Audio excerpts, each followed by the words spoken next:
This all started with a story. Honestly, I thought our waiter was just entertaining the tourist. The next day, we found ourselves on an island covered in artifacts. So how did we get here? Like most of my favorite adventures, it was pure luck. We were searching for a nice place to watch the sunset over Lake Arenal. We found a cool restaurant called Tinajas, which was right on the lake.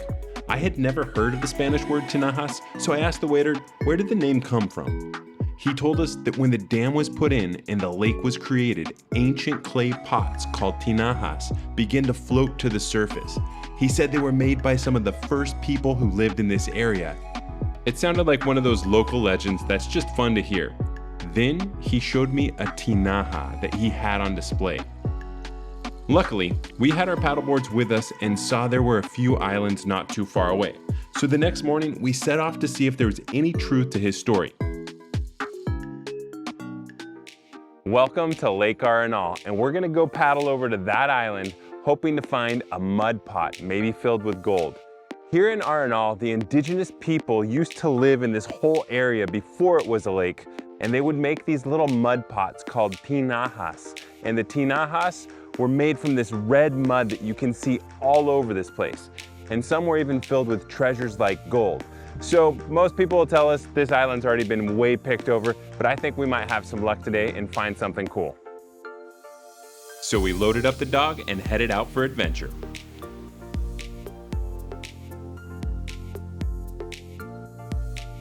The water was calm, but something about it felt different, knowing we were gliding above a submerged valley where people once lived. Somewhere beneath us, trees, homes, and maybe if the stories were true, the remains of something much older.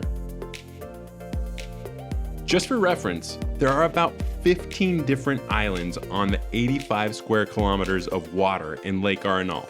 That's 33 square miles, so I didn't really have my hopes up that high. The exposed dirt from erosion and low lake levels looked like we were on Mars.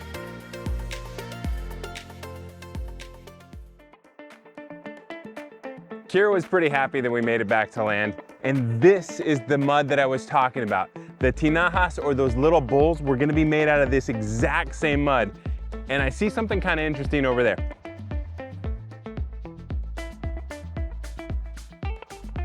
This is pretty rad. Seriously, I was told that this place was picked over and you really can't find much more, but these are all clearly part of one of the tinajas bowls. It would take a long time to put this puzzle piece back together, but you can clearly see these are ancient Costa Rican artifacts from the indigenous people that once lived in these areas. This is awesome.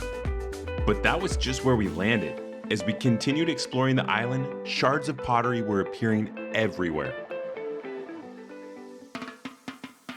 I didn't realize that this island was gonna be this saturated with all these artifacts, and it's clear that below the ground here, there's just a ton more. I mean, look at how big these pots must have been. Sadly, with any cool archaeological site comes the grave robbers to use modern tools to unearth all the valuables that might be here or perceived valuables. Later, I dug into what archaeologists have discovered about this region. The Arenal Basin has a rich timeline, and the pottery here looks a lot like what's called the Late Arenal Phase, roughly 1,500 years old. That's when painted designs and animal figures begin showing up, just like the fragments we found. And here you can see the design. That's a frog, at least it looks like a frog to me. I am blown away that this is just an island and it's loaded with all this archaeological stuff and it's not protected yet. The Maleku people once called this whole region home, and they still do today, a living culture that survived long after these pieces were made.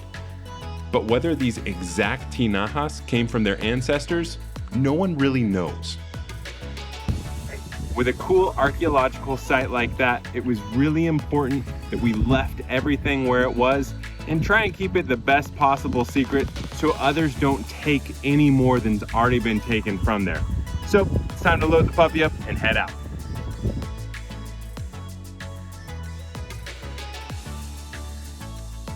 Lake Arenal is an incredible place that has a ton more to offer than just the famous volcano and hot springs. If you want to see another incredible spot, check out this video on the lesser known town of Guayabo. Stay wild.